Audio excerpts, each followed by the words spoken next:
Não se ensoberbeça por sua salvação. Contando a história.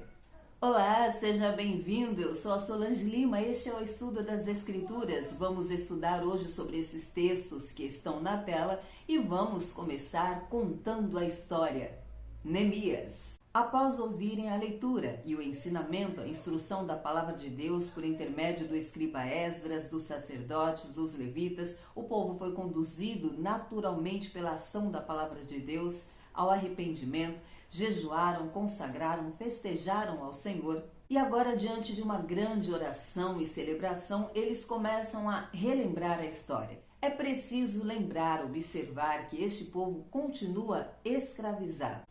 Eles não têm domínio sobre eles. Saíram do cativeiro da Babilônia, mas agora estão debaixo do comando dos persas.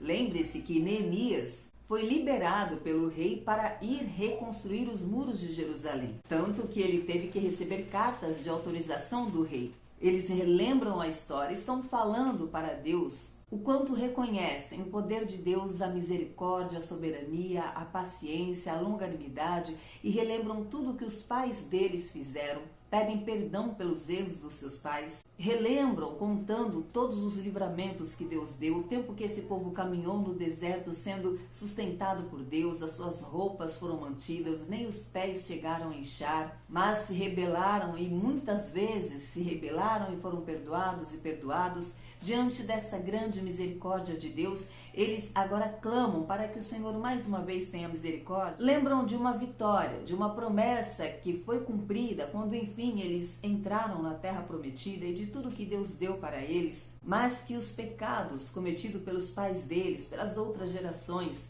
os levaram a um cativeiro e hoje eles relatam: hoje somos escravizados na terra que o Senhor deu aos nossos pais para que desfrutassem dela.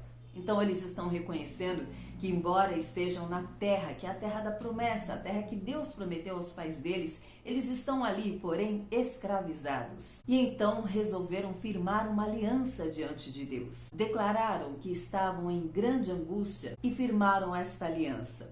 E vem uma relação, uma lista de todos aqueles que fizeram aliança com o Senhor, a começar do governador Neemias, os sacerdotes, os levitas, os porteiros, os chefes de famílias, todos os grandes líderes, todas as frentes de liderança assumiram essa aliança, fizeram esta aliança. E a partir do momento que fizeram esta aliança com o Senhor, eles estão reconhecendo, assumindo, afirmando que aceitam as leis do Senhor. E isso significa aceitar as consequências, a justiça de Deus quando eles vierem a pecar, a errar. Se eles pecarem novamente, eles vão aceitar as consequências de seus pecados. E o que continuamos aprendendo com a liderança de Neemias, um líder que é liderado pelo Senhor, é que um líder sabe reconhecer os erros, conduz, guia e orienta esse povo a um conserto, a renunciar os erros, a fazer a escolha correta. Um líder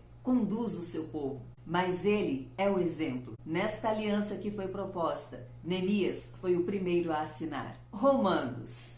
O apóstolo Paulo se dirige aos gentios e o contexto é lembrá-los de que eles foram alcançados pela salvação, creram, entenderam e aceitaram o evangelho de Cristo que foi anunciado, entenderam que somente por Jesus é que há salvação por intermédio de Cristo, diferente dos judeus que continuam zelando pela lei e não aceitando que a salvação vem por intermédio de Cristo. Mas Paulo faz uma observação muito importante. Ele deixa claro que os judeus, que os israelitas, não foram esquecidos por Deus. Inclusive, ele fala: eu sou um judeu, sou da descendência de Abraão, sou de Benjamim. Paulo está ali contextualizando: veja, eu estou aqui, eu fui salvo, eu estou pregando o evangelho, então o evangelho continua sendo para os judeus. Qualquer judeu que a qualquer momento crer no evangelho de Cristo, crer na salvação, é alcançado por esta graça, é salvo no Senhor Jesus. Paulo cita Elias, num contexto em que Elias achou que estava sozinho, que todos os profetas haviam sido mortos e só restava ele. Deus fala para Elias que reservou para ele 7.000 homens que não se dobraram a Baal. E ele traz para o contexto de dizer, da mesma forma tem um remanescente nos dias de hoje. E ele faz uma analogia. sobre uma árvore que foi enxertada com ramos. A árvore seria o povo judeu, seria o povo, a nação que Deus escolheu para ser separado para ele. E os gentios são os ramos enxertados nesta árvore. E Paulo explica que essa dureza do coração dos judeus foi necessária para que os gentios fossem alcançados. E Paulo explica, será que eles tropeçaram para permanecer caído? De forma alguma. Foi necessário que isso acontecesse, que os judeus se endurecessem o coração, não aceitassem esta mensagem, para que os gentios fossem alcançados, para que essa mensagem fosse oferecida aos gentios. Porque já era plano de Deus desde sempre. Não é sobre, já que os judeus não quiseram, então Deus agora mudou o plano e vai ofertar essa promessa aos gentios. Sempre foi plano de Deus que todos fossem salvos. Mas Deus escolheu fazer desta forma, por este caminho, e diz que a transgressão dos judeus significa riqueza para o mundo. Por conta da transgressão deles é que o resto do mundo foi alcançado, chegou a eles o evangelho. Mas então ele deixa mais uma vez reforçado, claro, de que os judeus não devem ser desmerecidos, desqualificados, lançados fora, mas que a misericórdia de Deus continua sobre eles. Esclarece, porque se pela rejeição deles significa reconciliação dos outros povos com o Senhor, quanto mais será a aceitação deles. E orienta aos gentios, não se orgulhe pela sua salvação. Porque da mesma forma que você foi enxertado, você pode ser cortado. Lembra-te que não és tu que sustenta a raiz. Se te gloriares contra eles, lembra-te que não és tu que sustenta a raiz, mas a raiz que sustenta a ti. É verdade que eles foram cortados sem razão da incredulidade e que tu estás firmes pela tua fé, mas não te glories. Porque se Deus não poupou os ramos naturais, também não poupará a ti. E continua Paulo, se você foi cortado da oliveira silvestre por natureza, e contra a natureza foste enxertado na oliveira cultivada, quanto mais os ramos naturais não serão enxertados na própria oliveira. Então, de uma forma muito amável, direta e assertiva, Paulo está falando da salvação dos gentios, que a salvação é também para eles, mas está deixando muito claro que eles não devem se gloriar, não devem lançar fora os judeus e achar que só eles agora são dignos de salvação e que os judeus